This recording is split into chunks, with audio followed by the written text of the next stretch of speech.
Hello ladies and gentlemen, welcome back to Lessons with Mark. So in this little video series, what I'm going to be doing is I'm going to be talking about a topic. In this topic, how weird is weird? It's always going to be about food, not about my lifestyle.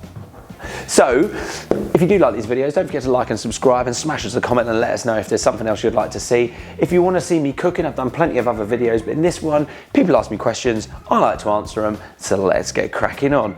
So ladies and gentlemen, this one is, how weird is weird?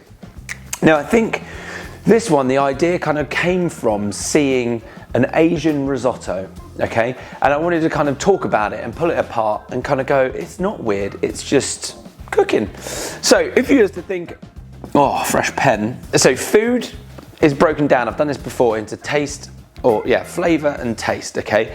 Flavor is the thing that encompasses everything. Smell, the romance, where you are, the love, the ingredients, all of that kind of stuff. And this is where something like a risotto instantly makes you go, Italy. Italy, chicken, mushroom, fish risotto, amazing, okay? So that makes you go Italy. But then, when you think of risotto and you take a step back and you kind of go, okay, well, what is it, right? So it's basically just a rice, yeah? A starchy rice, wow.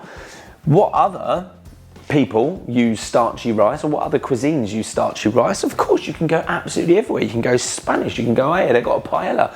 But then if you start flexing it even more and you start going, oh, isn't there, Asian cuisines that use sticky rice? Yes, indeed. So you can borrow the idea and then just send it somewhere else. So rice, even if you use the same rice, you use like an arborio rice, but then all of a sudden you just pull out Asian flavors that are gonna sit, and all you're gonna do is use the idea of a risotto. So within this dish, you can add things like miso, you could go garlic, you could go ginger, you could go lemongrass, you could go lime leaves. Just for example, to hit a base that would then make this risotto something incredible.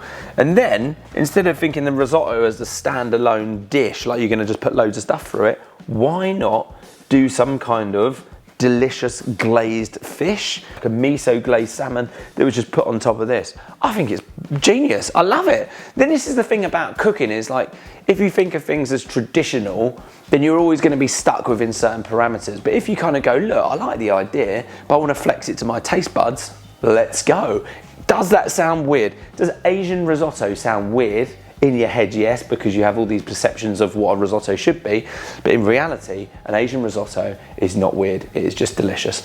So there we go. Be weird, stay weird, be creative, and have fun. Oh yeah, don't forget to eat the food you buy. And if you like these, like and subscribe, leave us a comment. This is a fantastic t-shirt by Lalo. Thanks, Sweeney, and your mate.